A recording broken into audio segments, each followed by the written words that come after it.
You're listening to The Clarity Code, Transcend.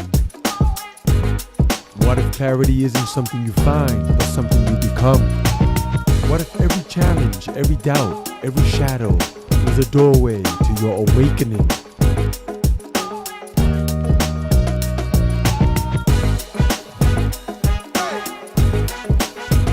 Let's rise above the noise. Greetings, family. Greetings, and welcome to the Clarity Code. You're listening to the Clarity Code. It's a journey into wisdom, insight, and the power of clear perspective. Greetings. I'm your co-host, Omar of Omziel. And I'm your co-host, Cameron of ARMEW, and we are also listening on or streaming on thewakeupradio.com. Big shout out to super producer Cindy Ashby.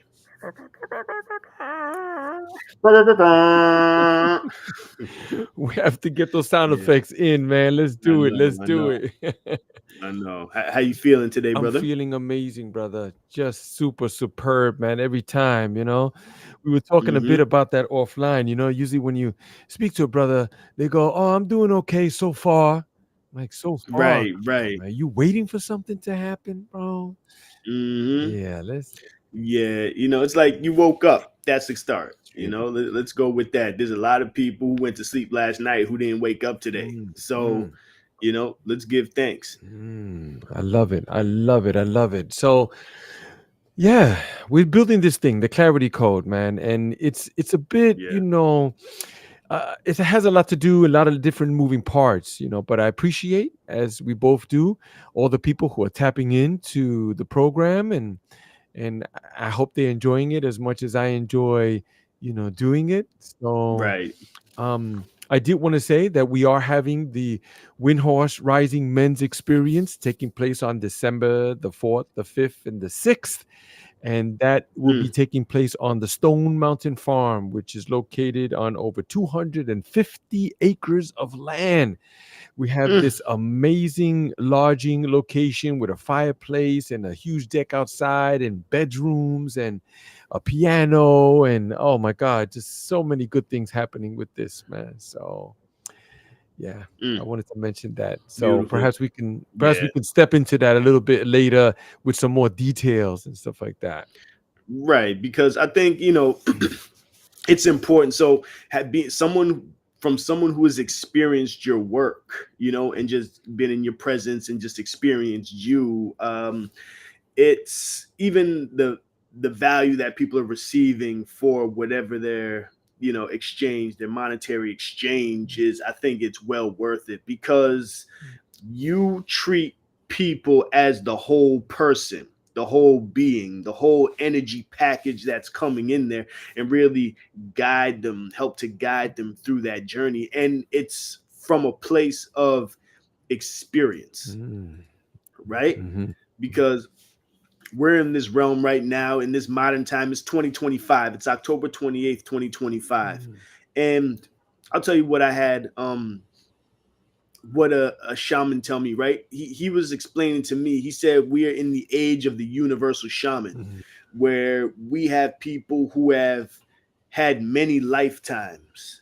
And so we've practiced many different cultures and medicines from different cultures. And so now we have this incarnation in this modern time, and we come with this package of tools basically to assist other people or to aid the community, right? Everybody comes with their medicine, just depends on how they choose to dive into it. And so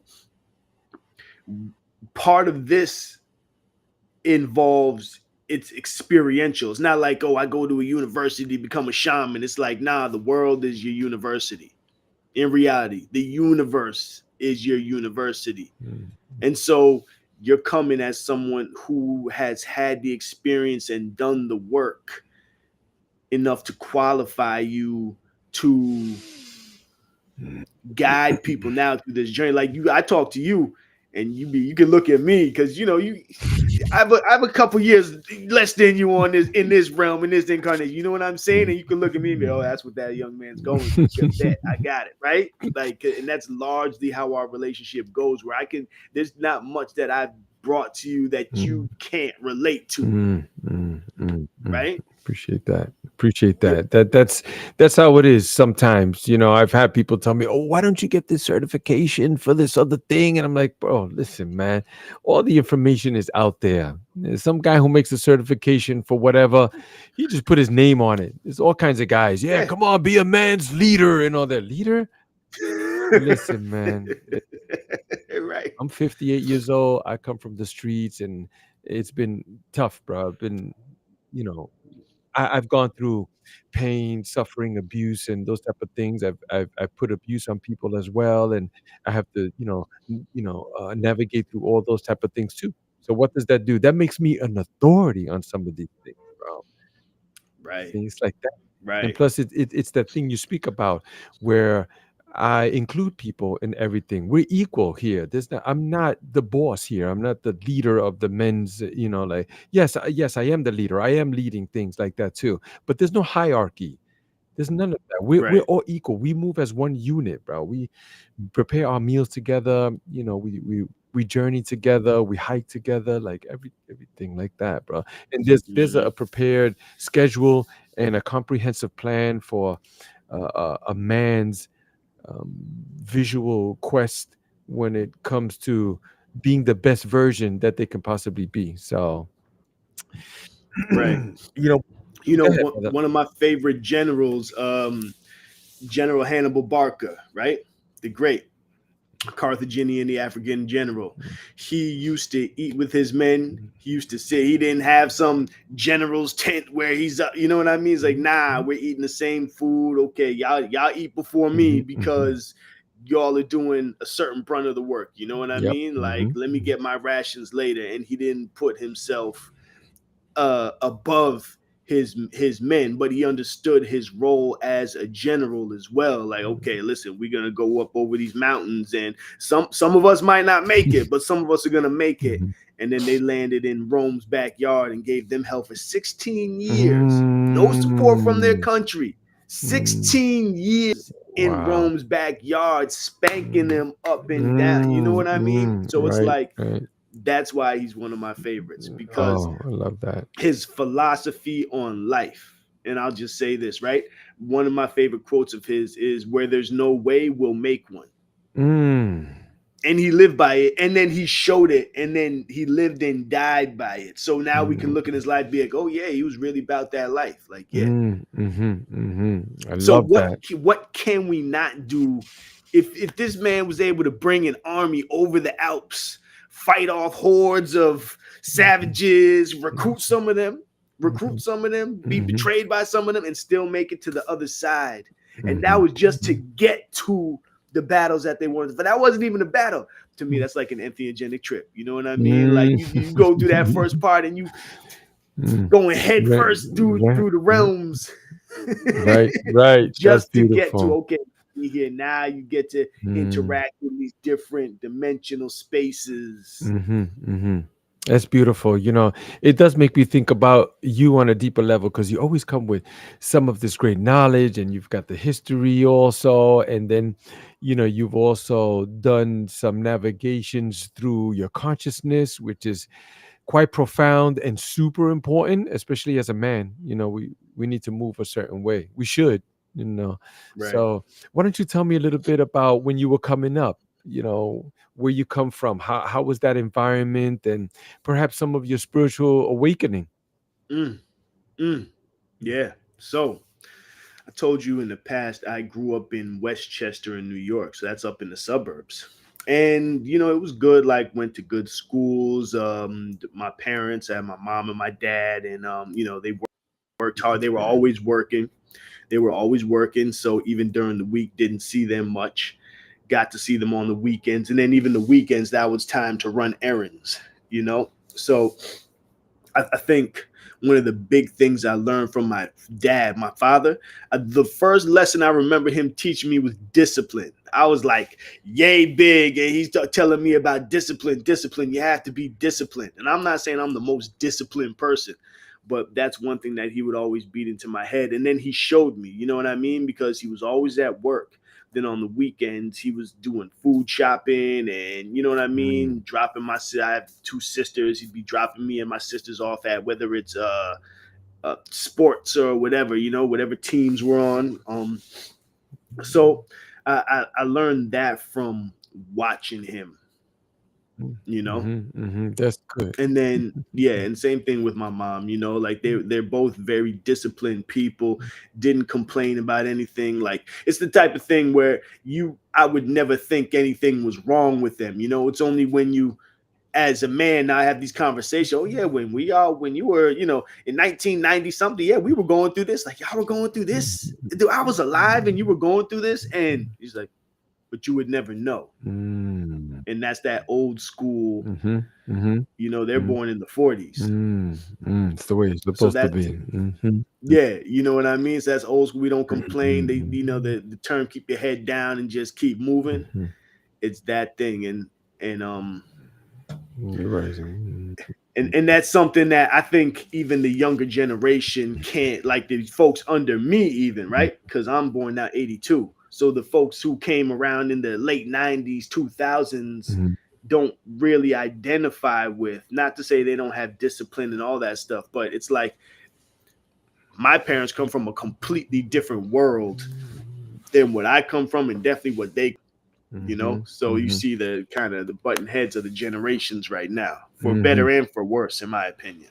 Right, right. Well, you know, wow, man. I heard this brother say it so good. He said, you know, the only reason why we're so loyal to our parents is because they've already fed us the narrative for so long. You know? Mm. That's the only reason why, you Wow. know. Yeah, yeah, Wow. because once you give birth to a child, really that child could just go anywhere. You could put that child anywhere and they'll be raised and they'll have loyalty to that, whatever Right. it is, you know. So Mm. but we do learn to move, we learn to speak through our father, we learn to walk as well. We don't realize Right. that, but if you video record yourself, as you're walking away or something like that, and how you move, you'll see that we learn Mm. these things. You know, it's like monkey see monkey do, for lack of a better Right. term. Right. That happened to Right. myself too. You know, go ahead, you want to add? No, no, that's I'm listening. No, that's Yeah, I did want yeah. to say that that's one of the reasons why I made lots of bad choices too, is because my old man was doing those things and I was seeing those things and I Mm. hated them, but I ended up doing them too. But I did want to Mm. make a point also that you spoke about, you know, sometimes people make this distinguish differential between age range, right? Mm-hmm. But this is the truth of it. And I was trying to tell this other brother too. Good, he was constantly bringing this up. Oh yeah, you know, because you know how old you are, and like he was just all the time. And I was like, bro, let me try to put your cord on this, which I don't think you got it. But I say once you get older in age, you'll see that there is no difference. You feel like you're in high school. It's the same, bro. You don't, you know, like when I was young, I was Mm-hmm. looking at older people and I was like, oh, he's got so much wisdom and all that. Is I respect him. He's an older man, you know. Yeah, You have but all the answers, right? yep, with all the answers. But then when you start to get to those points, you'd be like, nah, it's not like that. I may have some more experience than someone younger than me. This I can Mm-hmm. get around that. There's no getting around that. Right. You know, and then there's others that are older than me that have more experience than I do, right? But we still feel the same. We're still the same person, especially when you're self-aware. You get to know who you are. It's, Right.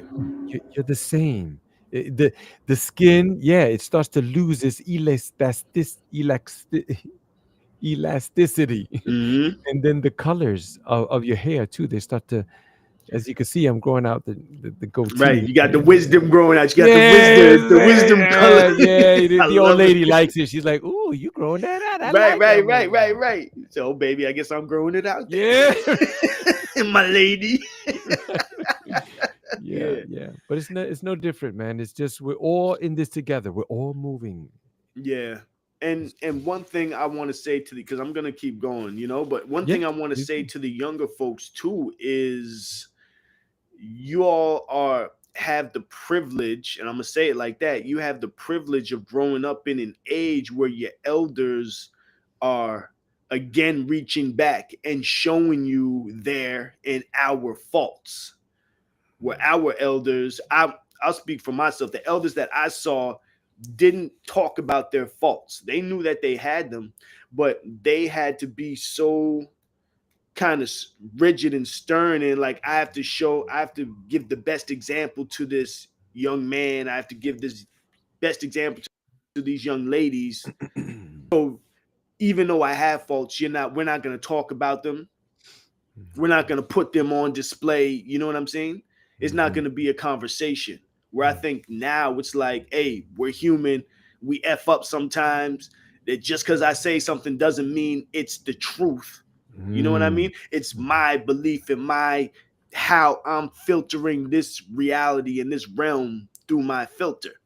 I say it Mm. all the time. Like, just because I say something doesn't mean Mhm. I think it's the be all and end all truth, but I'm going to tell you my truth as I see it.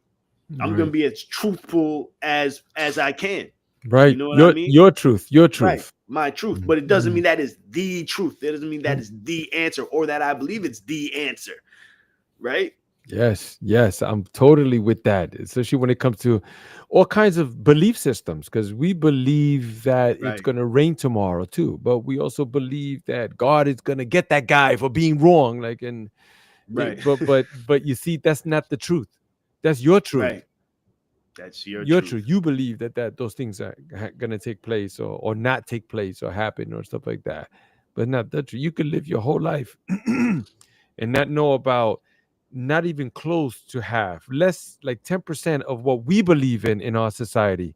You could live in someplace else in the world and never know about 90% of what we experience and what we believe in, all that, bro. And you live a full life just fine and Right. everything, bro. No, nothing is gonna come out and no, Right. no. So, right. So you talk about the things that shaped me, right? Yes, please. So growing up where I grew up, it was I think I said this in the past. I spent a lot of time in the woods. I'd ride my bike, and this is again the 80s, 90s, where you could be out all day and your parents wouldn't even know where you were. Just be home. See, we didn't have street lights like that where I grew up, so you got to be at home before the sun goes down. And my parents, they grew up like my dad. He grew up in Bed-Stuy. My mom grew up in the Bronx, so they grew up with the street lights. You know what I'm saying? We didn't grow up with street lights, but they would tell us all the time, we don't have street lights, so you be home by the time the sun is down. So we got to be home by the time the sun is down. So my friends and I, we go on all these little adventures through the woods, like hiking, and you know what I mean? Like, bro, when I tell you the things that I saw as a child, and we were lighting campfires and like, okay, make sure you put the campfire out because we don't want to start a forest fire. And like, when I tell you I had one friend, he was a neighbor, right? And we moved into our house. I must have been like 6 years old. And when when we moved in, our dogs got into a fight. I had a black lab. My family had a black lab. His family had a German Shepherd. So they got into a fight because his dog, that was her land up until we came around. So who's this dog on my land? Let me go check this. So you know what I mean? So they had that little conflict, but it was cool. Again, this was the 80s. Nobody's tripping about nothing, right? So he and I became fast friends. He was like 3, 4 years older than me. And when I tell you, like when we went on our little adventures, it was like two adults being out in the woods. You know what I'm saying? He was so like our conversations, and he was so knowledgeable, and he was always just teaching me about the land and stuff. And looking back on it, I'm like, how was I 7, 8 years old? You know what I'm saying? Like again, we were starting campfires and putting them out responsibly and all kinds. My parents didn't know I was doing any of that stuff. Right. They just make sure you're home. Make two things: make sure you come home before the sun goes down, and make sure you don't die. Because if you die, I'm gonna kick your Right, ass. right. So, That's it. That's it. like I had one of my homeboys' true story. Right, we were climbing this thing we had no business climbing. There was this big rock face. Like you see these big. I learned that a lot of the stuff being on as a child was like Native American ruins, right? So we're climbing up this big rock face, like a giant mound or something like that. And one of my friends, he slipped and fell and almost died. And I grabbed him and, we're holding on like something out of the Goonies, and I pulled him back up. It was like terrifying and afterwards hilarious. But it's like, nah, that could have been it for him, though. That could have been it for Buddy. Like in real life, like, oh man, I'm gonna have to explain to, So, but it's like, yeah, right. But it's like, so I don't know, man, just our consciousness as young bucks, like doing dangerous stuff. And now that you think back, like parents, they don't even let their children out without their phone location. Oh, I can see little Johnny. Little Johnny is at the store right now. He's supposed to be, you know what I mean? Crazy. Yep.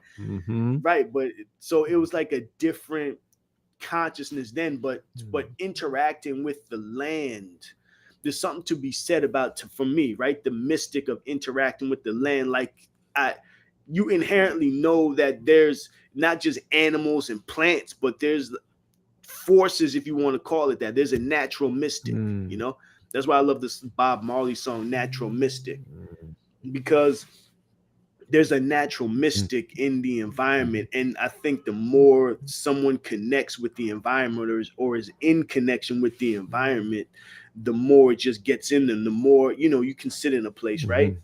And okay, like for instance, right? Sometimes we'd be out in the woods somewhere and you hear the crows, all this stuff, like masses of crows, that.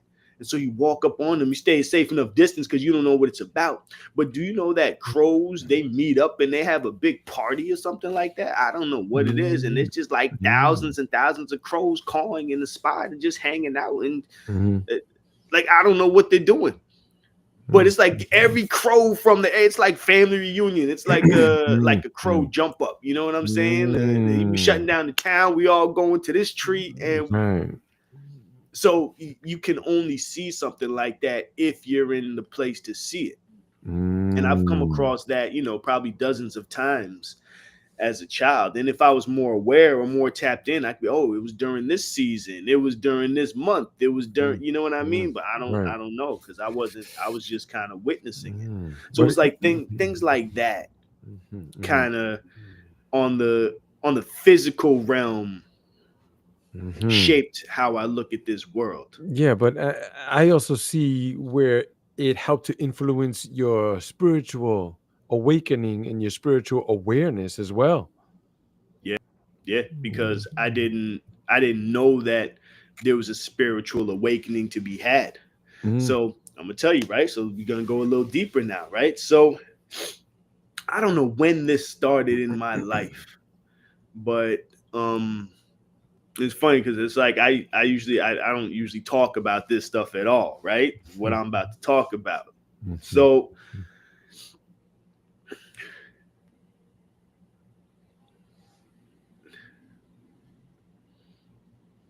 things used to come at me, you know what I'm saying, in my sleep or in, at nighttime.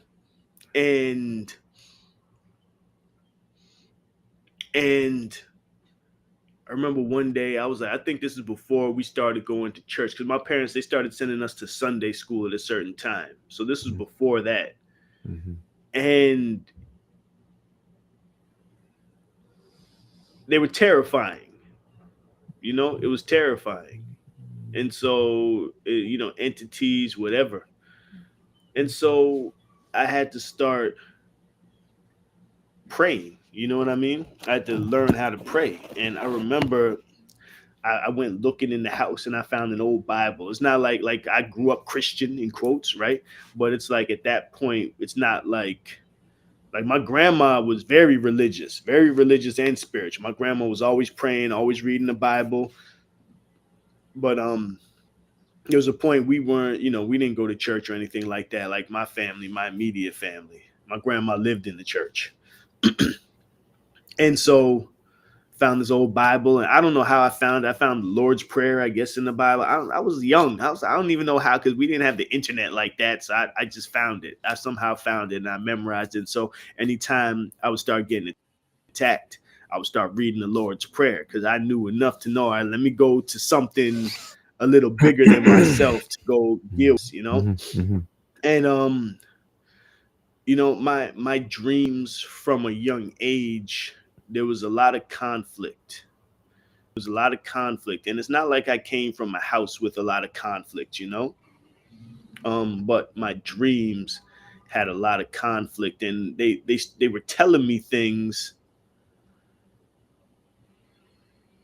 And you're a child, and you just kind of say, oh, okay, so this is part of my world too. And it's not like I had anybody to talk to about what I was experiencing. And so there was this whole thing about the real world, the quote unquote real world, and the dream world or the spiritual world, that I was aware that there was a thing, but I didn't know what that thing was. Mhm. And I could argue, I still don't know what that thing is, but I know there's a seen and an unseen that are like this together, that are intertwined with each other. And that was a thing from a young age, and there was a time, forgive me, mom and dad. There was a time when we were young. This is early 90s, and my parents were putting us to bed, and we look out the window and we see a giant UFO, bro. Giant UFO. And I'm talking this thing like when it's when I asked my mom about it later on, because it was the type of thing you see it and then you don't really talk about it anymore, but everyone's kind of in awe. So, I asked her about it later. She said it was like a flying football field. It wasn't no little like speck that moving through the air. It was giant, and it was like a flying football field. And I saw that at a young age. So even that, I saw that, and it was so real. And the thought that haunted me was, can they see us seeing them? Like, is there somebody looking out the window like, oh, look at that family over there. Oh, they see, oh, you guys want to look at the sky at night, huh? I got you. So, so that was life changing. I think that was around 1991. And then, people's called the police and everything, and they tried to say it was the Lions Club, because the Lions Club had pulled a trick on people, I think back in the 80s, where they used a bunch of ultralight plane little mini planes in formation to scare people. But this wasn't ultralight planes, bro. This was a structure, a craft, a giant craft, and it moved so slowly that everybody, like, there was no mistaking that you were looking at an actual craft. And so the police kind of shrugged it off. And so, to me, at a young age, so by 1991, I'm like 9 years old at the time, at the most. I'm like, oh, so the police lied. You know what I'm saying? At that point in my life, I wanted to be a cop. Like, I maybe knew a little about police brutality, but I was like, oh yeah, I want to be a cop. I want to be a fireman. You know what I'm saying? That type of thing when you're a child. And so I was like, oh, so in my mind, that was the first time I realized, oh, the government or whoever's in charge lies to the people. Because I was like, they're lying to us, because there's no way that that it's what they're telling us it is. So it again, what shaped me. That was a huge, and it's something small, but it's something huge for me, because it's like the things that shape your worldview. So that's when I was like, okay, there's a whole world that exists that we don't know about. And so there was a certain point that every Thursday we would go to the library. This is by the time I'm in fourth grade, right? And the first day we went to the library, guidance, right? Dan, whoever they is, guided me. Because I said, folks are going over there to the fiction section. I said, oh, the nonfiction. Okay, nonfiction means real. Okay, so I don't need to go to the kiddie books. Let me go to the nonfiction. And then I find the section with the ghost and the alien books, bro. The ghost and the alien books. Something brought me right there. Like, nah, this is the section. This is your section for as long as you're in elementary school. And so I would take out as many books as I could take, because one thing my parents instilled in us was reading. they we always had books around, and they were always reading a book, and so they encouraged us to read, me and my sisters. Mm.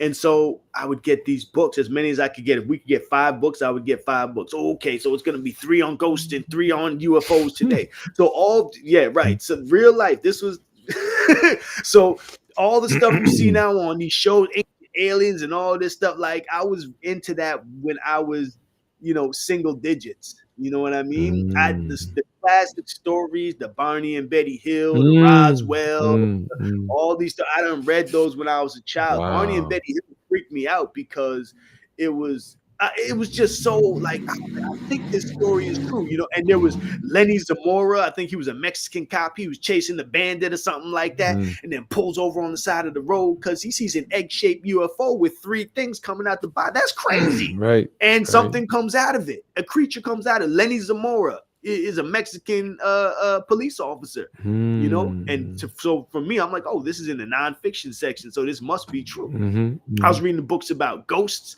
The brown lady, I think they called her. She was some ghost with this white Mm. veil, looked like the Virgin Mary or something. You know what I'm saying? Like, so I Mm. was like, okay, there's these that it makes more sense. Now my life makes more sense, Mhm. right? Mhm.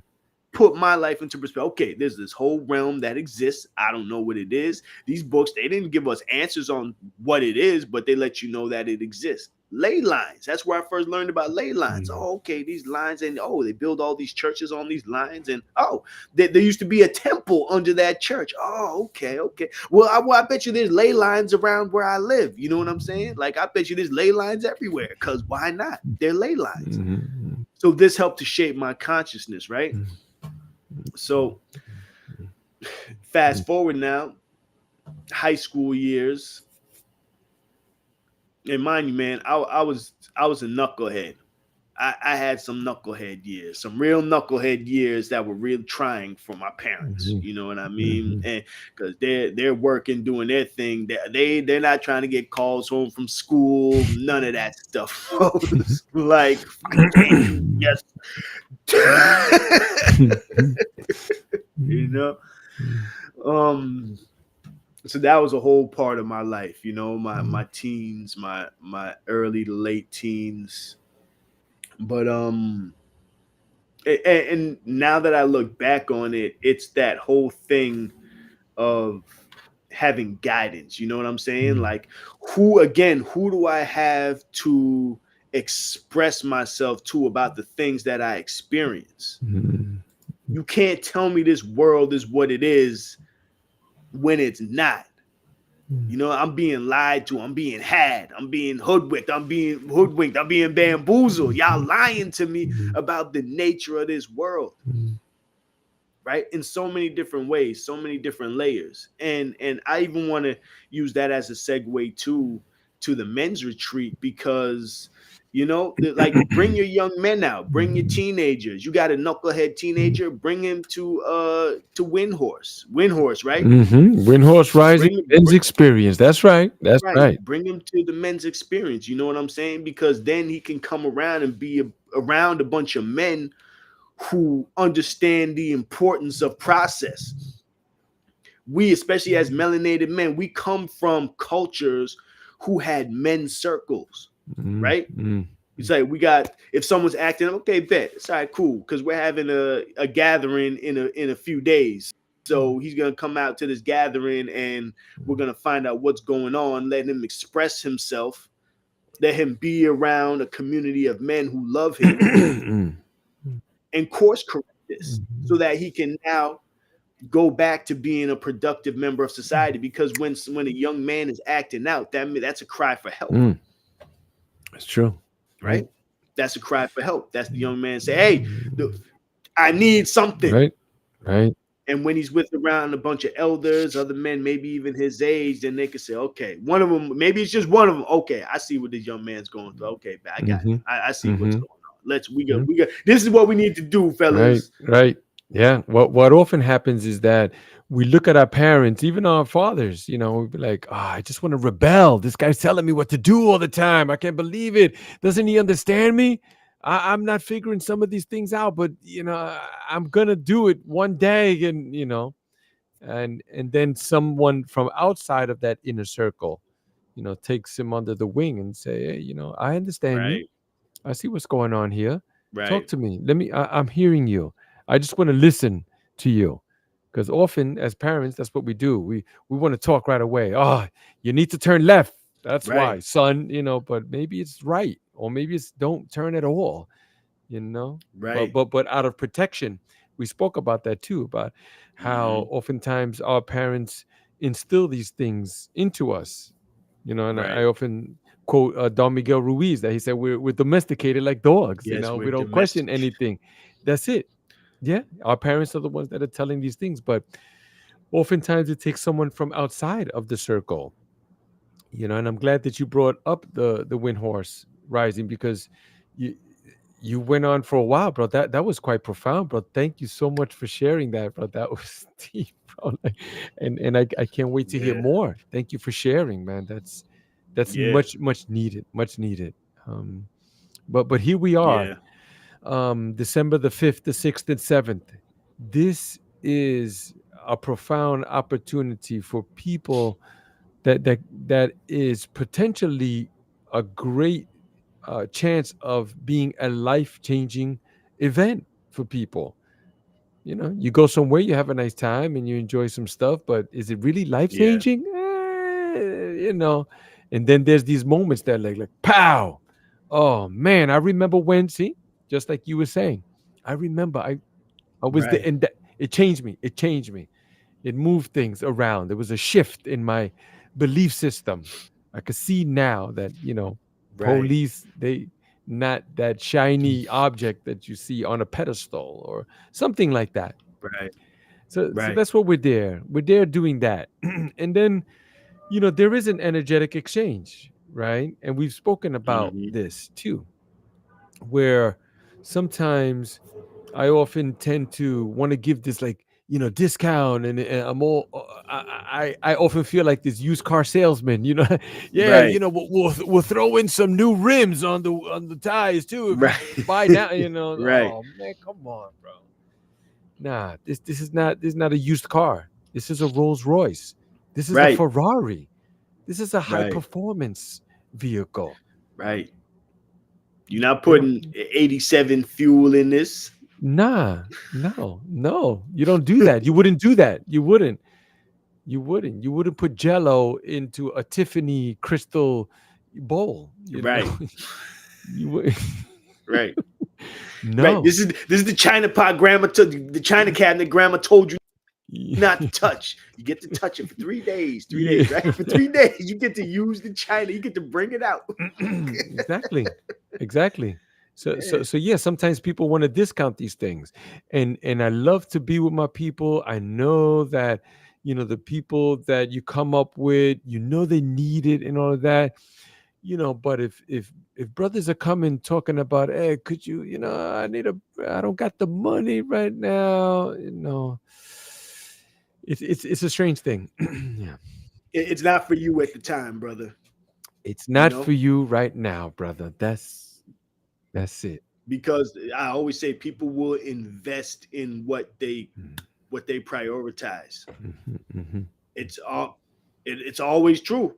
mm, Oh man, well, I'm saying there's these Jordans dropping mhm, in a few days, mhm, so I can't, mhm, I gotta get those J's. This is, I mhm. only have 22 pairs. It's gonna make my 23rd. Like 23, it's a Right? special occasion Yeah. for me. Yeah.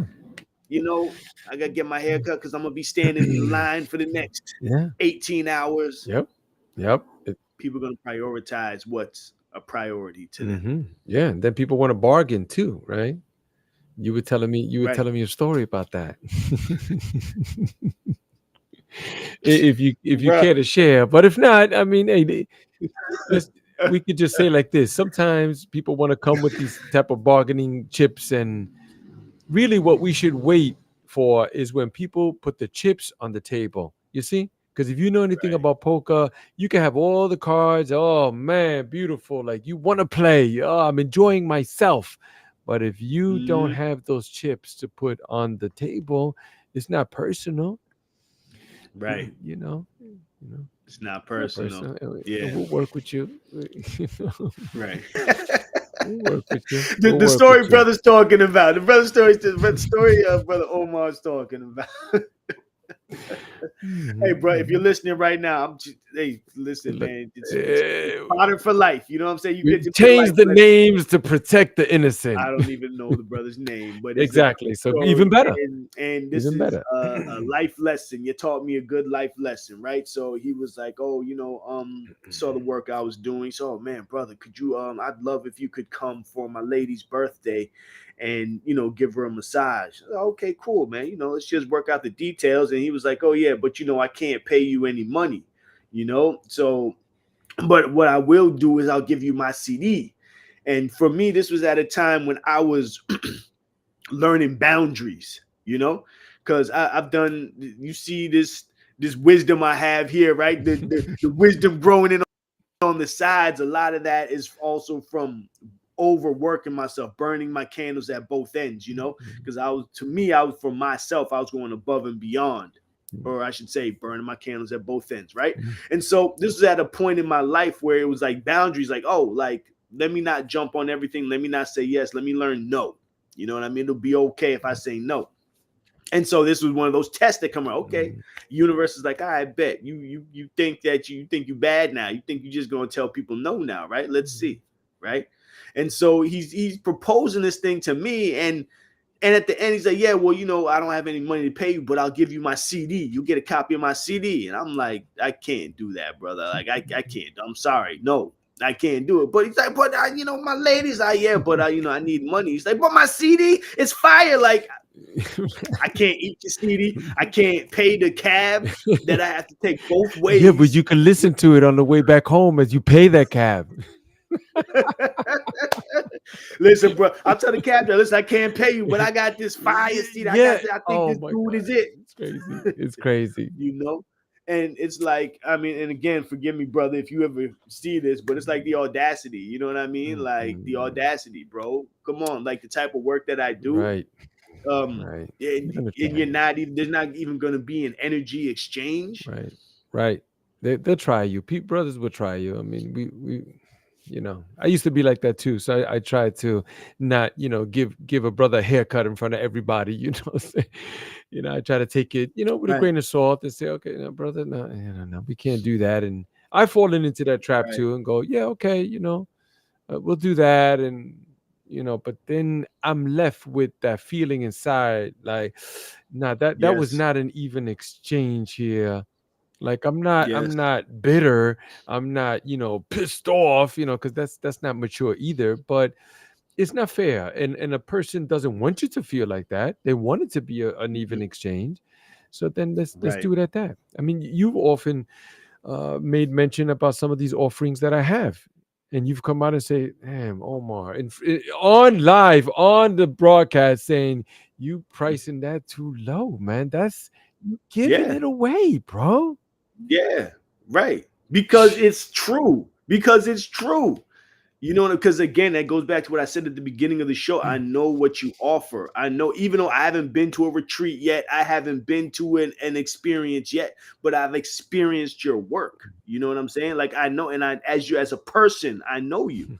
And I know like what people get, even when we do the ice Mhm. plunge. This is the part that I love. Like, and this is why I know like you're a true healer. You know what I'm saying? And I don't use that word lightly. I don't even like to use that word, but we're going to use it for you're a true shaman. You know what I'm saying? Because what you get at the ice plunge when brother shows up with the ice and everything in the water, that's like he's just giving you little drops of his essence. Mhm. Mhm. You know what I'm saying? Because it's like the tip of the iceberg, like not even the tip. It's that little thing poking through the water. That it's like, is that a what is that a tip of an ice? Yeah. don't Yeah. don't Yeah. don't don't drive your boat into it. You know what I'm Right. saying? Right. You can have a bad day. Don't go that way. Go the other You way, know what man. I'm If you don't go want the to, other right? way. Yep.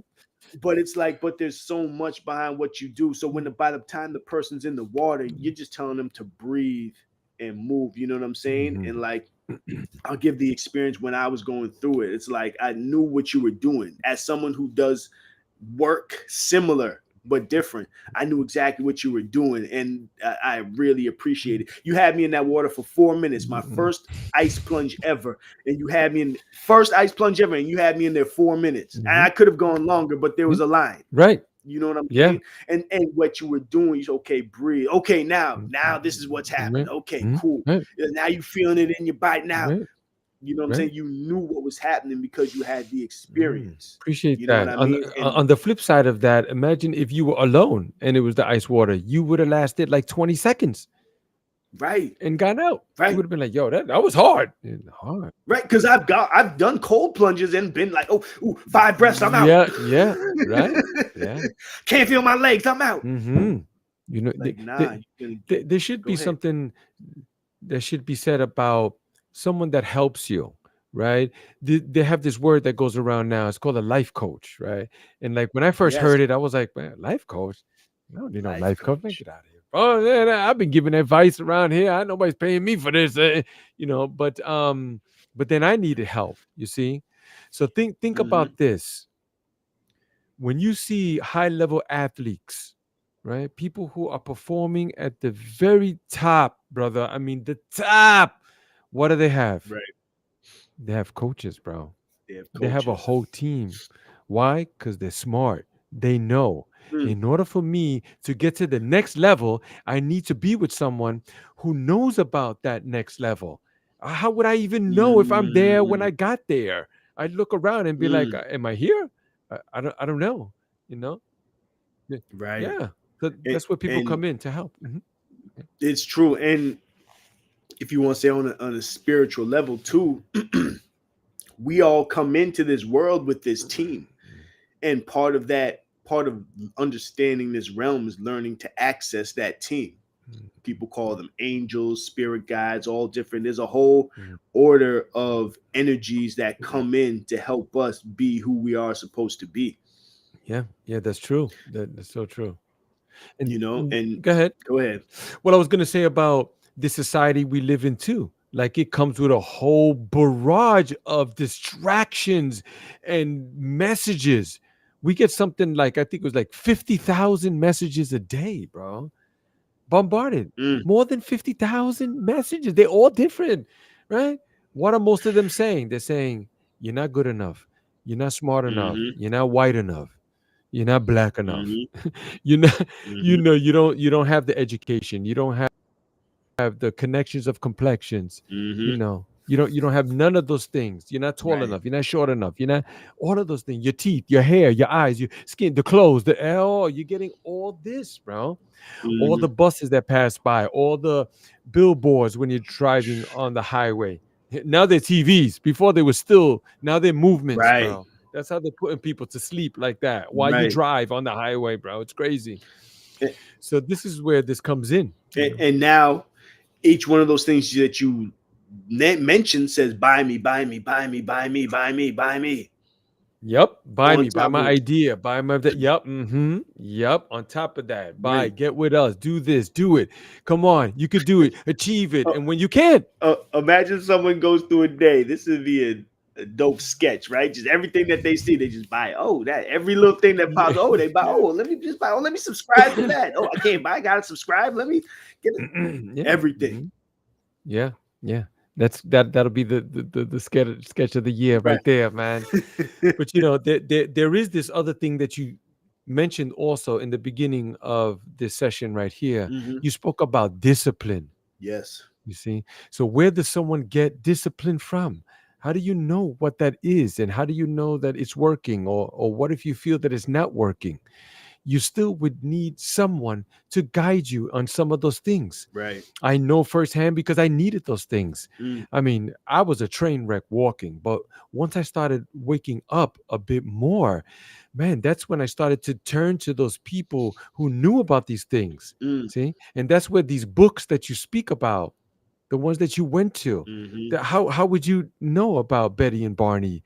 You would think Right. like you were the only one, or some stories that you heard, but here is a firsthand account of someone saying, yo, look at what I went through, Right. look at what happened to me, and this is what can help you. And that's where discipline comes in. We have this comprehensive schedule and plan for someone's life. We move through a few pillars. The first one is you have to know that there's a higher power outside of you. Mm, You have to realize that and you have to address that. You should address it. And we help you. We have suggestions. Like we said before, it's not the absolute truth. It's my truth. It's what worked for me. Maybe it'll work for you. And then another brother in the room will say, hey, well, this worked for me. You see? And then I can adopt some of that. And this is where the discipline comes in and the accountability, where you have other brothers next to you saying, hey, how are things going, man? You know, mm, what's moving in your life? What's not moving? What about that thing that you said that you wanted to do? Well, why haven't you done it, man? mm. Come on, brother, let's Right, go. How right. can we, and then there's you also spoke about no. I Mm, say no more than I say yes. And mm. it took me a while to learn that, bro. Right, No, I'm not gonna do. No, I can't do that. No, I can't. No, no. I can't talk right now. No. Oh, you didn't answer the phone. That's because that's my no. right. I'm busy. We can schedule a call. That's why, right? I always tell you like that. Yes. Lots of brothers that move the same way. Can we schedule a call? That's it. Yeah, When is it? 11? I'm there. I'm there 10 to 11. Let's go. And my time is separate for you, man. right. I try my best like that. Let's work into that. And then there's giving your word, Mm, right? That's one of the four agreements. The first one, keep your words impeccable. right, If you say you're gonna do that and you're gonna be there at 4 o'clock on Friday, it's 4 o'clock on Friday, not Saturday at 11, right. acting like nothing happened. And this is part of being a man. This is what I'm saying. This is what we're doing at the Wind Horse. We're not just sitting around roasting marshmallows, wrestling each other to the ground, and Mm, no, talking about women or the poker game that happened right. 2 weeks. No, we're not. No, it's not like that, bro. This is deep work. And there's plenty of time to hang out, walk around, be with nature in your natural environment, Hmm. read a book or whatever you want to do. Right. But we're unplugging from the matrix here, family.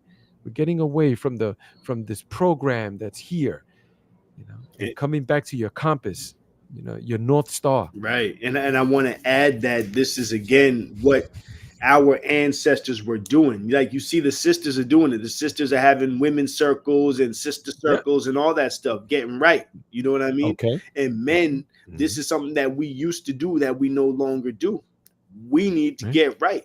And there's men individually getting right, and there's pockets of men doing it. So this is another hub for men to come together and get right.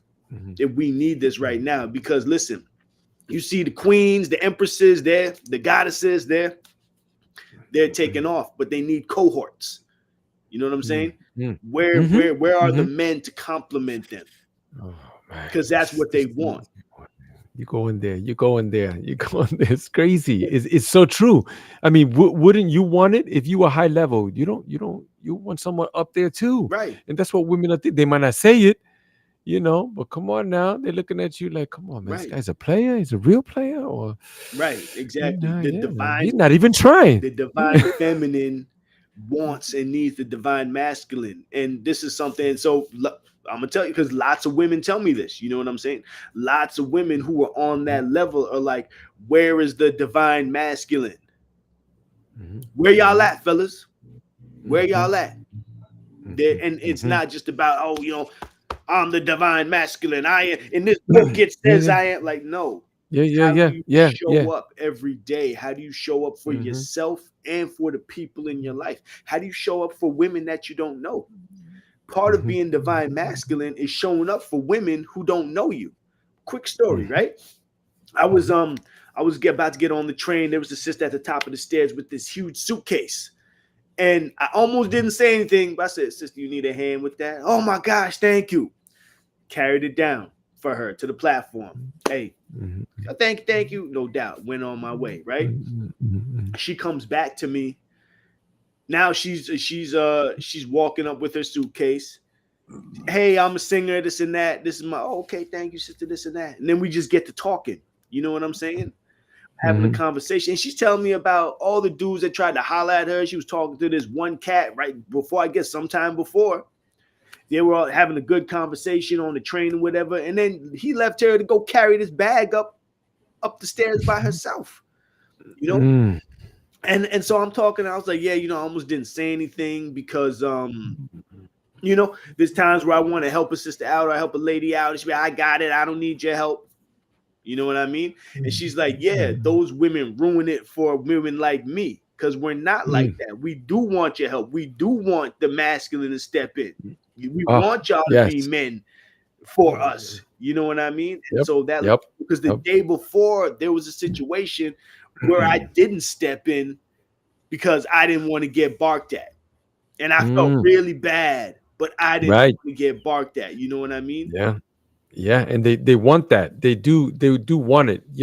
It makes me think of, when your lady gives you a jar of something, says, "Could you open this for me?" Right, It's there it is. right, It's right there. Why? Because if you weren't there, she would get it open, bro. right, Trust me. She's not gonna ask you. right. She's gonna get open because she needs what's inside the jar, bro. Yeah. But she's giving it to you. You see? Because she wants that. She wants someone strong to show her, like, who's there and stuff like that. So And you remind me too, and this is again for the fellas, that there's certain cultures where you weren't a man until you had a wife.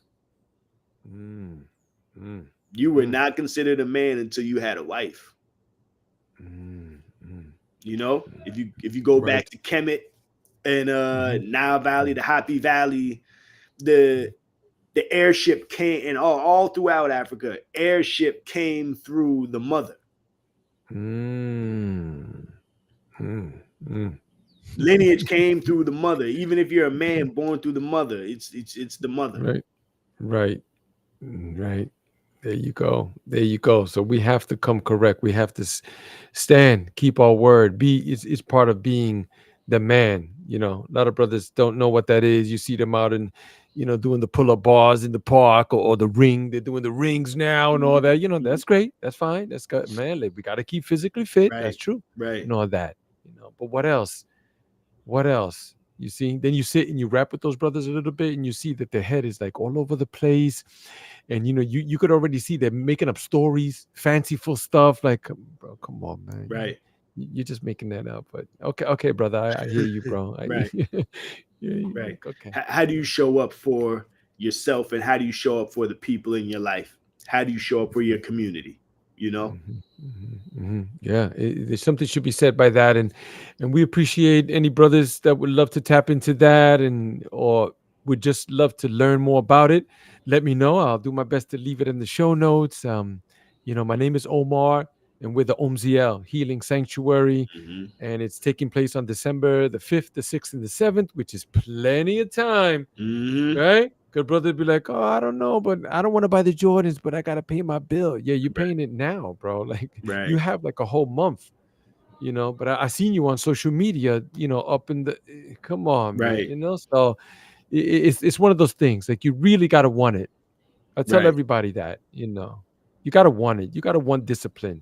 You gotta want to stand up for yourself. You gotta want to have that routine in your life. You gotta want it, bro. Bad, real bad.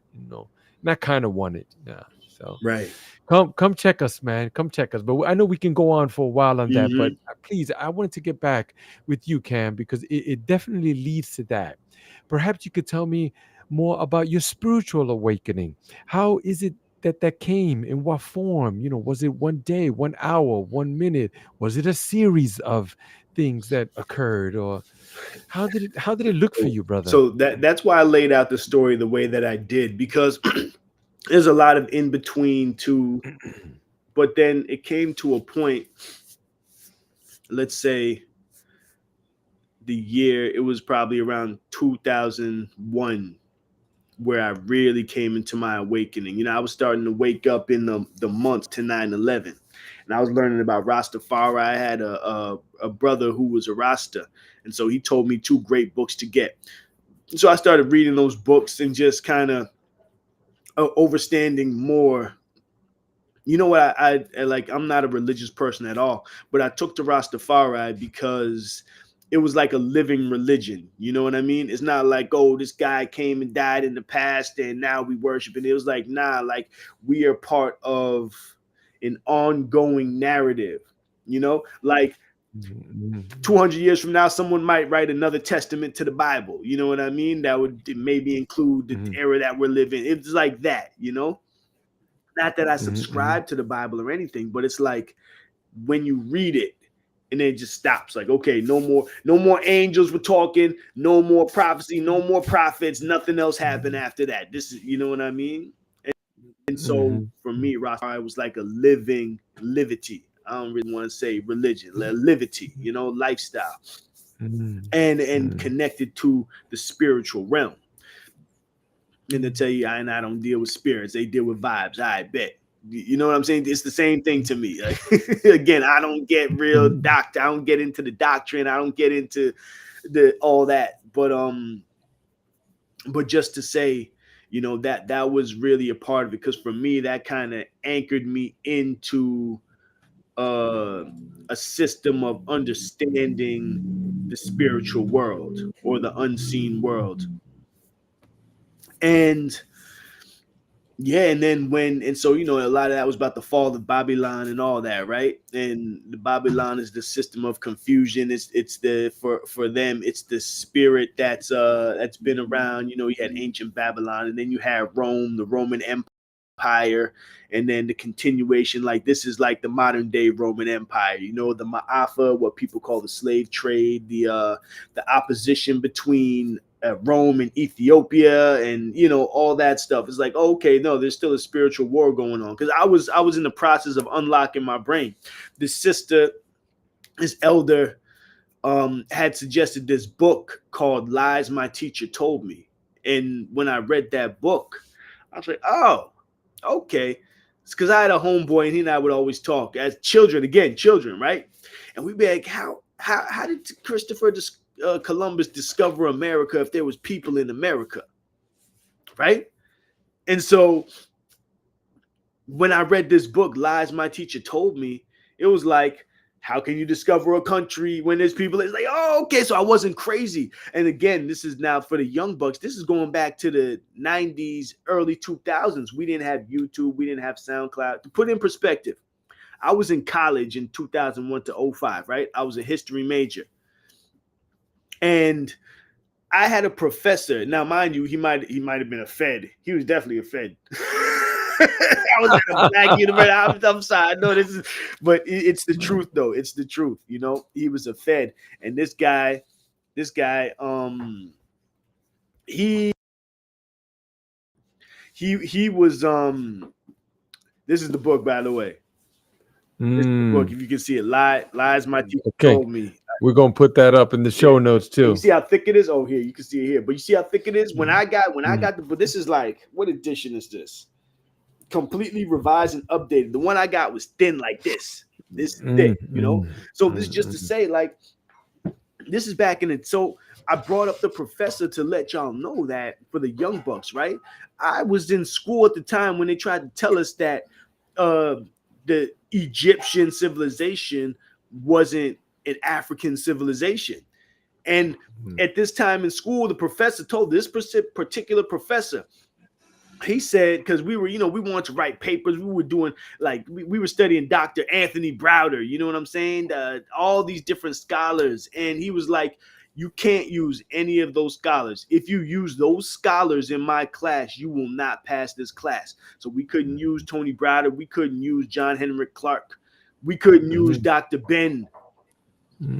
We couldn't use none of the Ashra Quaid. We couldn't use none of them.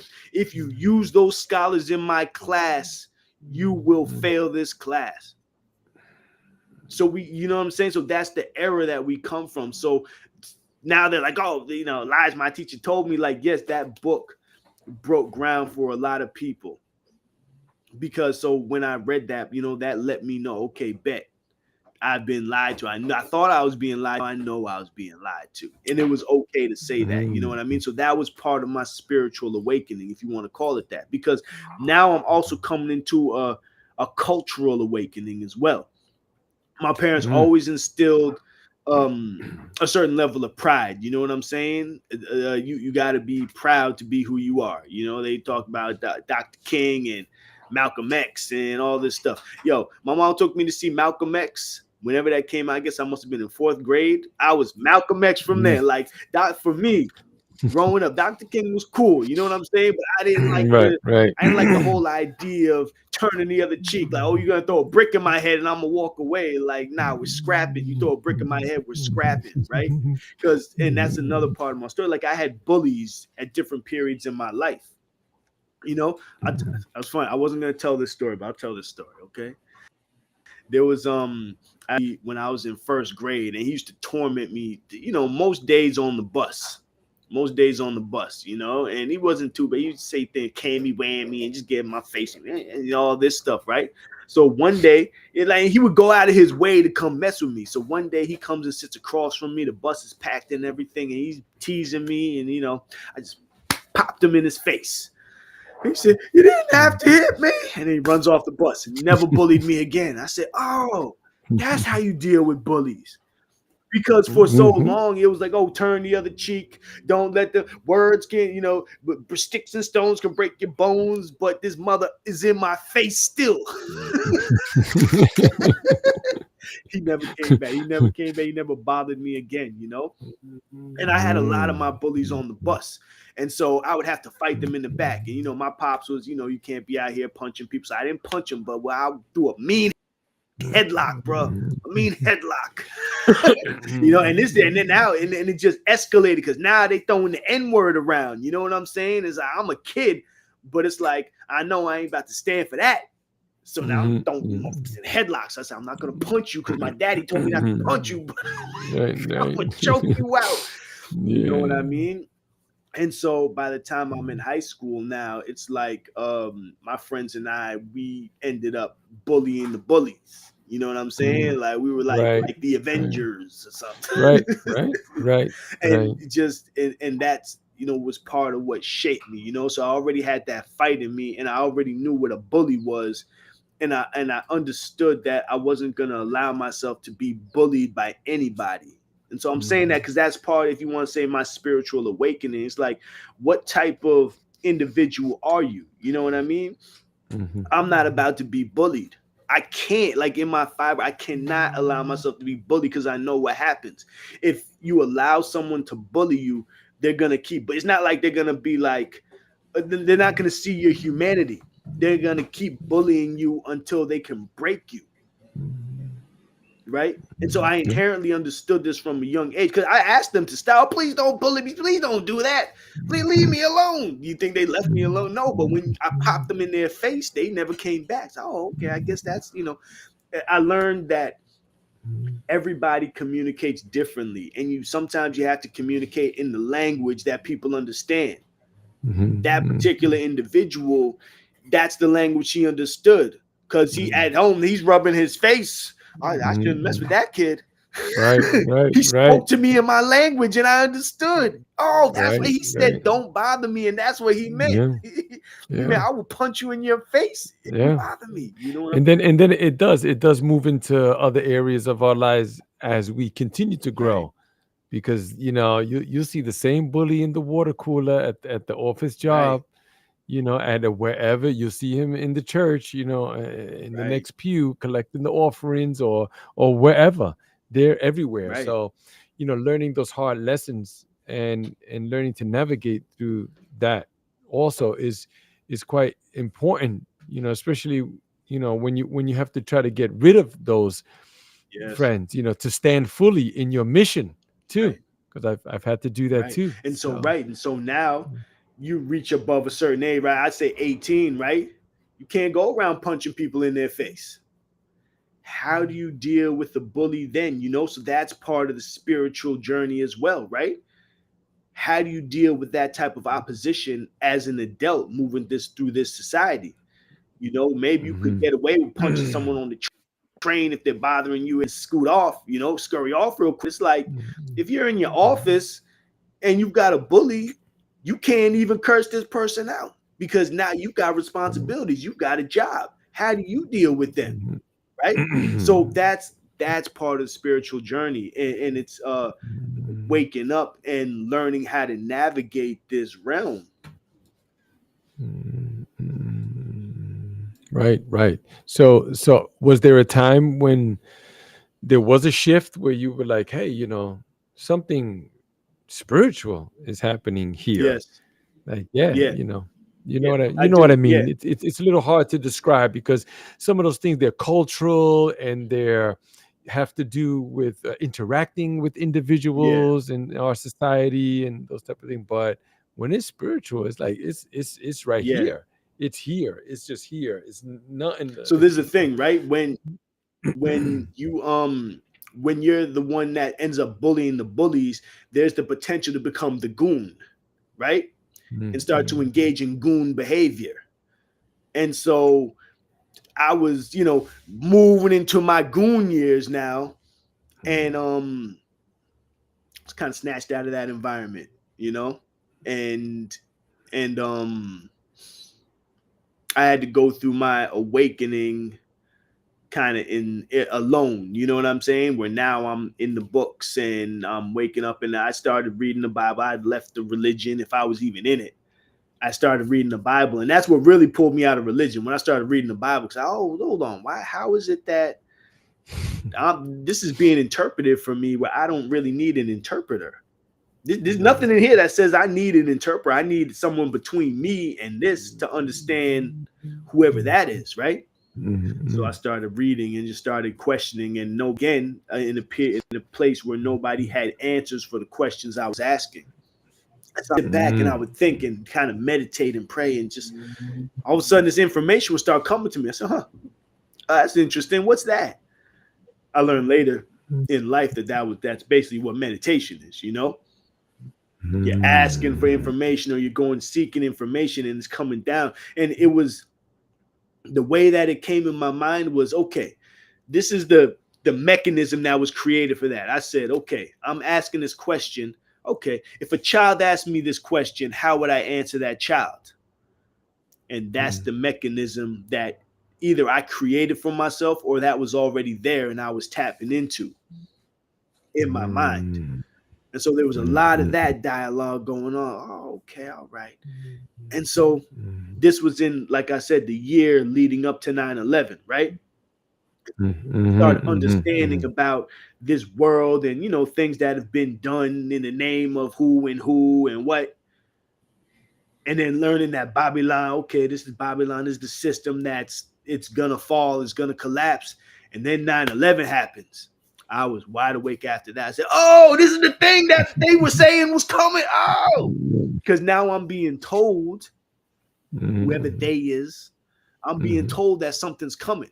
I feel it in my body and in my bones, in my being. Something is coming.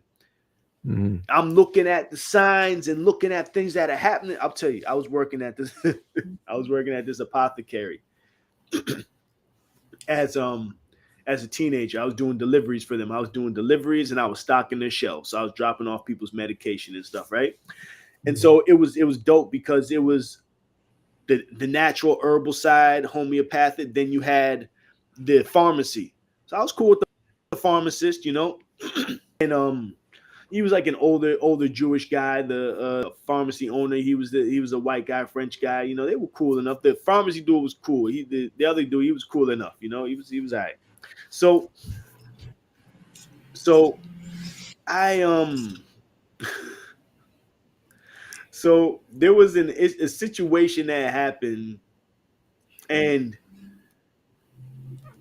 it was the church. Which church is in New York? St. Patrick or St. Peter? I think it's St. Patrick's Cathedral. Depends where you're at. Yeah, if you're in Midtown, yeah, the St. I think it's St. Patty's, Patrick's Cathedral, right? Like the yeah. roof caught on fire, and I thought that was so strange. And so I was learning about Rastafari and everything. I said, "Oh, something's coming." And I told the old user, I said, "Hey, because again, I'm looking for someone to express this to." I said, "Hey, I think something's coming," and he kind of brushed it off like, oh, that doesn't mean it. You know what I mean? And I could even see like a schism in our relationship. Like, what's this Negro talking about over here? You know what I'm saying? You're supposed to be stocking these shelves. You're supposed to be talking about sports. Stock the shelves, man. Don't give me, You're supposed to be talking about sports statistics. Like, what's this?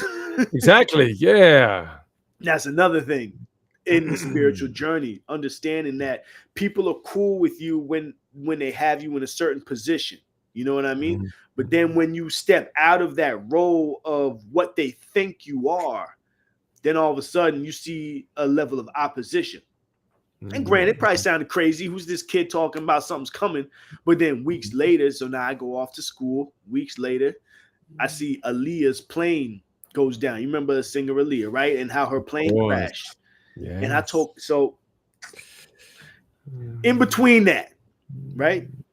Just before I go off to college, I had a friend and her mother. I don't know if I told you this. Her mother was is astrologer, Mm. right?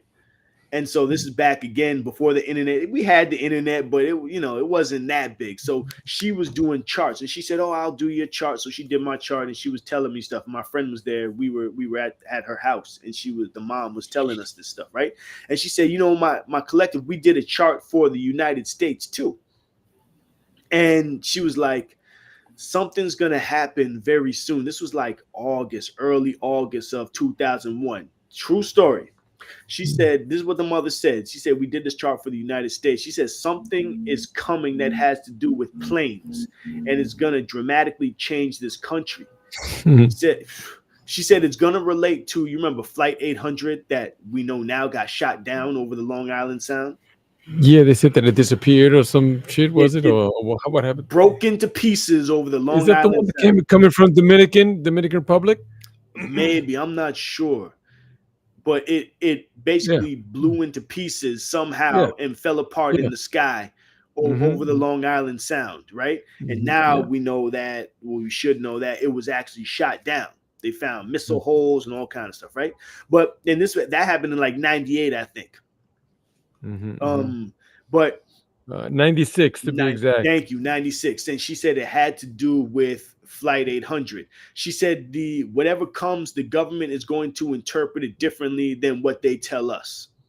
This is all what this lady told me from an astrology chart. So I said, okay, Mm. cool, It was coming from Rome, by the way, but go ahead. Okay, coming from Rome. Ooh, okay. Mhm.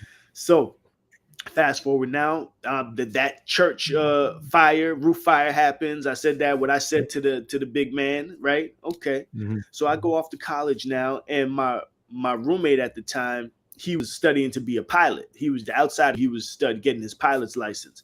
I said, "Oh yeah, well this is what this lady told me, and this and that. Just be careful. You know what I'm saying?" She told me to be mindful about planes. So I told him that. Forgot about it, and I told him that when Aaliyah's plane went down, because then it Mm. brought the memory back. Oh yeah, she did say something with planes. So now I'm paying attention. Something with planes, Mm. right? This is Mhm. what I'm Mhm. saying. Why it's part of my whole awakening.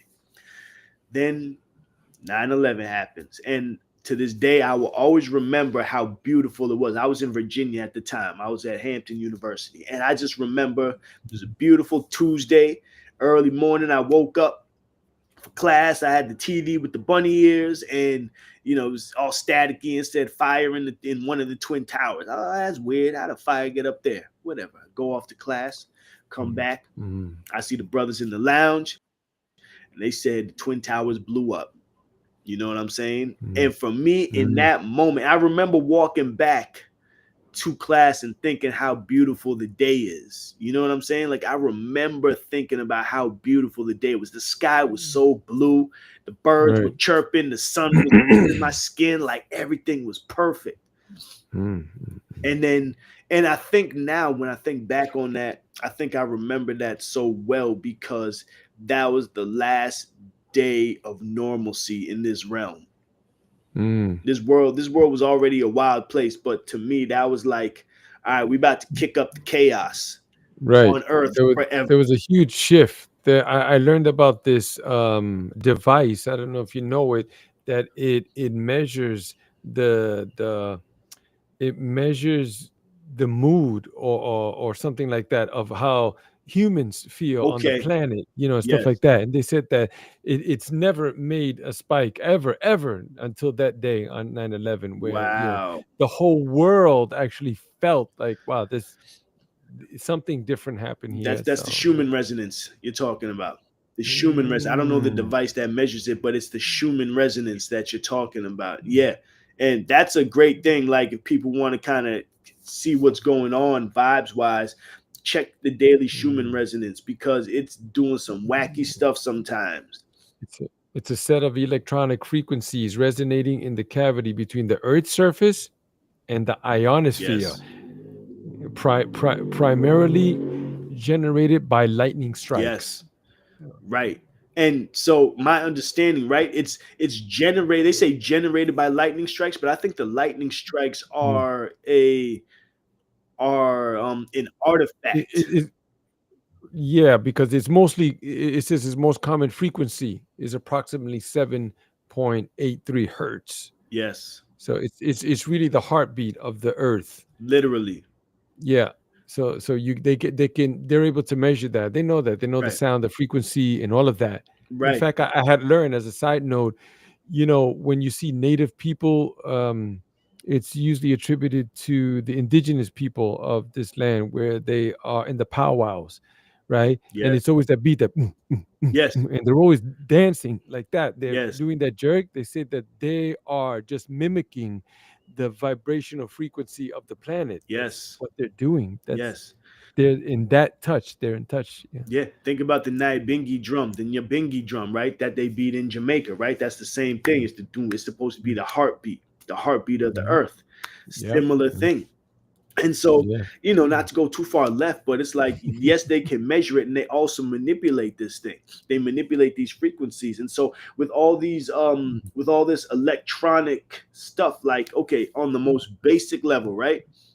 Because now we're talking after 9/11, they start putting up all this infrastructure for these Gwen towers that have been up, but there's so many different types of towers and wires and antennas that are being put up, that you remember the terrorist threat level, right? It would be Hmm. yellow, your mellow, Yeah, red, was it yellow, orange, green, blue? Yeah, yeah. It was right, taste the rainbow. Yeah, exactly. Today is an orange day, and oh shit, it's an orange. yeah, yeah. So someone, I guess, who was measuring the same way what you're talking about, they realized that on days when there was a heightened threat level, I guess the Schumann resonance would be thrown off. People would be acting crazy, and the thing I was reading back then was saying it was because they were saying it was because of all of the communications going back between all the different wires, the heightened communications, that it was throwing off people's frequency, right? Mm. But now, a little stepping a little further back, it's like, oh, they were also manipulating people's frequencies. They knew what they were doing. They've been able to measure Schumann resonance since Schumann, figured Right, out it resonated. right, right, Schumann's right. old. Incredible. So for you, that was your spiritual shift. Yes, all that was going on, all that played into the spiritual shift where that level of seriousness came in. 9/11 made everybody serious, but then I wasn't ever lulled back to sleep. Mm, And mm, it went from, because I did the protest, the protest the war in Iraq. That was the big one, because, like, okay, Afghanistan I could kind of understand because they told us that the terrorists came from Afghanistan, but heck, what's that got to do with, mm, oh, you're gonna start, okay, so we got this war in Afghanistan, you want to start the war? That was my first time protesting. At that point, that was the mm, largest protest in human history. How many hundreds of millions of people around the world protested the U.S. going into Iraq? And the U.S. still did it, mm, and they killed 30,000 people the first day and night, you know, in Baghdad. Like, that happened. You know what I'm saying? And so, and I'll say it like this to close off this part of my story, right? Something, shout out to Mama Baina Bello, because there's something that she educates us about. She says that health and justice go hand in hand. You can't have health if you don't have justice. And mm, justice is going back to Ma'at, the laws of Ma'at, balance, reciprocity. You can't have health if you don't have justice. And so, if in this modern society, if we don't have justice, then how can we have health? And as people who call ourselves healers, and this is conversations that go on behind closed doors, but I'm having it now with the world. We're having it with the world. How can you call yourself any type of healer if you do not also embrace a certain level of justice, Mm, mm, right? Because they go hand in hand, health and justice. If there's mm, we live in New York and New Jersey, we see homeless people all day long. Those people are mm, effed up in the game. How can we call ourselves a just society if we're not addressing the poor, the hungry, the widows? mm, You know what I'm saying? All the stuff they talk about in the Bible. mm. Right. How can we Right. call ourselves just if we're not addressing the injured Mm, amongst us? Yeah, I had learned a fact, well, some kind of fact that if you want to learn about a society, just see how they treat their animals. Ooh, You know. ooh. Mm-hmm. Well, Mm-hmm. you see, we've taken arguably the most sacred animal ever to exist, and we have them in slaughterhouses, hung up by the Exactly. ankles, Yep. screaming Mm-hmm. for, you Mm-hmm. know, Mm-hmm. this Which one is this? Which was this? Is cow, this the cow, the cow, baka? the Yep. cow, the Yep. vaca, right? Yeah. Yeah. How Yep. many cultures around the world, Indian, African, Yep. Yep. you know what I Yep. mean, who have It's the cow. revered these Yeah. animals, Yeah. Mm-hmm. I know. And that's how we treat them. Yeah. right? Yeah, including all of the other ones, dolphins and whales and all of these intelligent high. They say that I think it's the whales that have the highest consciousness on the planet, Mm, the highest level of yeah, consciousness, the- which are whales. right. Yeah, Dolphins and too. dolphins too. Dolphins use more of their brain when they're asleep than we do when we're awake. Mm. It's crazy. It's crazy. Their Yeah. sleeping brain activity is hours when we're awake. Yeah, yeah. They do. I've been seeing some remarkable things. How much they're in tune. I've been seeing quite a bit of things in relations to Brother, an animal like a dog. brother, can I pause you for a moment? Don't Yes, forget that thought. I just need to do this thing. It's 12:12. Solidarity and unity among African people throughout the earth. Solidarity and unity among African people throughout the earth. Solidarity and unity among African people throughout the earth. That's a shout out to Mama Baina Bello. That's at of every day she stops everything that she's doing and says that 3 or 7 times. So I just want to honor that. And please continue with what you were saying, brother, with the animals, with the dogs. of course. I appreciate that. Thank you for Thank you. that. Yeah, about dogs being in touch and saving other humans' lives and stuff like that. It's quite remarkable how much they're in. Like when you think about the tsunami, right? The Yes. one that washed out Sri Lanka Yes. and all Sumatra. the big Yes. one that was some years back. They said that the animals were Yep. gone. Like right before that, Yep. like, like there was no animals. And then when they looked at all the bodies, there was no Yeah. animals. Because the animals knew that animals were listening to the heartbeat of the earth. They were listening. And who knows the Yeah. communication? It might have been the birds coming in like, oh, there's a tsunami. Yeah, yeah, You I know, know. because there's Yeah. how many seabirds that saw that coming before anybody else saw it coming. Right. So they letting them know it's coming. Yeah, Right. I know. We're There's sleeping. That's what it is. They say that humans we're just asleep. there's a thing that I noticed again being in the woods as a child, right? If the when the rain is coming, there was always a certain bird who would give that last call before the rain drops. And Mm, I got to I became familiar with it. And mm, so now even if I don't hear that particular bird, there's always a bird that gives that last call before the mm, rain drops. mm. That's powerful. That's profound and quite an intense spiritual awakening for you, brother. And I know that you've continued on your journey, seeking out your own consciousness, which is like the final frontier. Yeah, And we have right to explore our consciousness. No government, no preacher, no right. nobody can tell you Nobody. what to do with your consciousness. This is way out. Other stuff. Okay, okay. Cross out the green, not in between. Okay, okay. I got Right. you. I got that. Yeah, yeah. I got that. Yeah. Don't steal. Don't. Okay, fine. We'll do that too. But my own consciousness. No, this is mine. This is what I'm gonna do with me. I'm not hurting no one.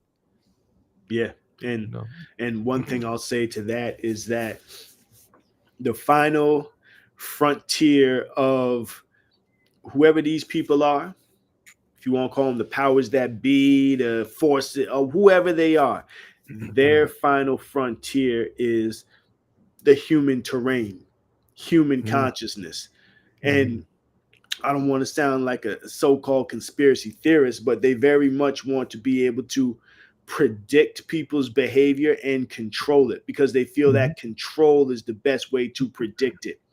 And so Yeah. with all these devices and screens and everything that they have in front of us, they are hoping to, I mean, they're going to catch a lot of people because already a lot of people are predictable.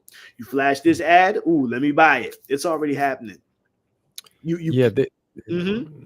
they know, they're aware of this. This is I was seeing something recently about after the Germans. They were the one that were moving in different areas, and how other countries didn't win the war. No, there was an agreement that they made with them. That's what it was. They took, Right. and lots of them moved into the space exploration, like NASA. NASA and stuff like that. Yeah. Just look at them. You see them. You see Well, them. let's What be. was that guy's name? I forgot that guy's name. Gersling or Oh some. yeah. I can't He remember was his in the space station. He was running Braun, the space Braun, station. Braun. Yeah, they say he was a straight killer. Yep. Yeah, So people knew him. They were like, "Yo, that I seen that guy. I seen let him." me be clear about what my brother's explaining. He's talking about how after World War II, Mhm. Nazis were hired by Mhm. the US government and they went into the CIA, they went Right, into right, NASA. It wasn't just NASA, right. they went into The the CIA. CIA. They shaped US Right, intelligence, okay? right, They shaped US espionage. mhm, They shaped how you think we have the war on right, drugs. This right, is how because who mhm, was manufacturing the drugs? mhm, You understand? mhm. What happened to the Hitler youth? Right, They got hired. right. They died with pensions. Yep, Okay? yep, yeah, You and understand? So this is and what and they go did. ahead. I know they went deep into mind control also. That they Yes. went heavy. And so when you speak about those things, that's why when I see something on the news, oh, this so and so, they don't know how he did it. He just went and got this and did some tragic thing to a whole group of people. And man, Yes. listen, he wasn't like that because So he wasn't like that. He wasn't. right, He right, wasn't. and He they wouldn't do and it's open now. They have this thing called I that. think the Havana effect, right? Yeah, that's what it's called now, where they're again openly speaking about these psychotronic weapons, and Yeah. people have been talking about this for oh Havana syndrome, Havana syndrome. Look Mm, that up. You know what I'm mm, saying? And mm, I mm, love the fact that this is public now because Havana syndrome is letting people know, giving people an inkling that there are what they call psychotronic weapons. And so, one thing mm, I would stress is that psychotronic weapons, yes, they are, antennas being beamed at certain people and all this stuff, but that they are also through the devices in our homes. mm. It's through the Wi-Fi, it's through the Mm. television, Yeah. it's through like You mean people worry the smart devices? They're smart smart. device, right? To get right because your fridge is connected to your oven, is connected to your TV, is connected to your Yep. phone, is connected Yep. to your key fob Everything. in your Yep. wallet, like, Yep. They and it's want it in the car. They crazy. wanted everything. They Thank wanted you. It's the Internet of Things. It's a grid that's being an everything. energy grid that's being created Mm, around us, and it's going to be extremely detrimental to our health because it's it my man, my homeboy, right? He was working in an office one day in a basement, right? In the warehouse of a factory or something. And there was a bunch of people on their ear pods and doing all this stuff. And then someone turned on the microwave and then it hit the breaker. Everything mm, shut off, right? And mm, people, everybody screamed and pulled their ear pods out of their ears at the same time. It was mm, too much. And probably the walls was probably building some kind of Faraday cage, you mhm. know, Simple as that. Simple simple as as that. that. Yep. And that's what is being created right now. Mm, And yeah. people scared about 5G and 6G. Yeah, there should be Mm, concern because of the health mm, impact. And people mm, can look that up. We don't have to go into that here. But mhm. Wi-Fi has its own things, Right. Right. It a little girl now, let's say a little girl is 1 year old now, and she's exposed to Wi-Fi at the levels that it is currently in the home and on in school, a lot everywhere, right? Mm, She may not feel the effects. She's gonna feel the effects. Her children may or may not feel the effects, but her grandchildren, Mm. her granddaughter especially, Mhm. is going to be jacked up from what she's experiencing right now, Right. 2025. Right. Yep. That's where we're at with this That's where we're at. technology, folks. Yeah. That's why it's important to look for your spiritual awakening also. Like, Right, actively, because you would think like, you could, hit the lottery, or you could, you know, fall over a bag of money, you could do that, or you could, build right, your spiritual wealth. Look for it purposely. The masters are there. All the books are there. Lots of them are free. I offer free books, audio books, and PDF. Mm. I offer That's it. a I know it's crazy, bro. that's another. It's another thing. I'm just giving stuff away. Also in the newsletter that we have, the last one that I put, I was like, yeah, here's some audio books and all that, man. Oh man, crickets. It got quiet. Cricket, cricket. I was like, what? They don't No. know Oh man. the groundwork you're laying, Yeah. brother. That's all I Yeah. gotta Yeah. say. And but then they run to Audible, right, and pay a subscription for the credits and get all kinds of foolishness books. And it's like, those books. Some of them are fine. Some of them are garbage, but some of them are fine. But Right, they're not really helping you to wake you up. Like, to right, wake. How is that helping you? How's that helping you to be a better person, a better father, a better mother, a better son, a better right, daughter, a better, yeah. Wake up. It's right. just, yeah.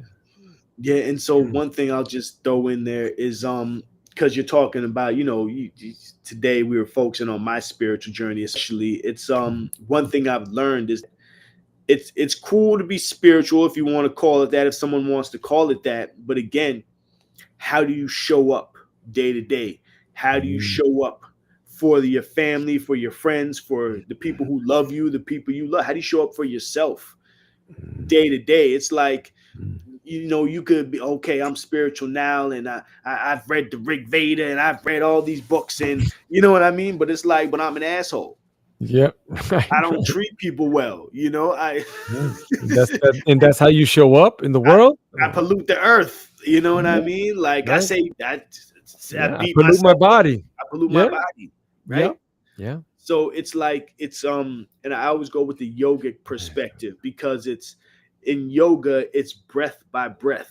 You know what I'm saying? It's not, oh, I'm Mm. gonna do this hour and a half. Yoga said, no, you're gonna breathe every instant of that yoga session until it's over. And Mm. that's how I approach I love that. life. I love that. I love that. I try to do yoga often too, and I get that, the thing in the head, like, oh, how long is this going on for? When is it gonna end? Like, oh man, look, and stay breath by breath.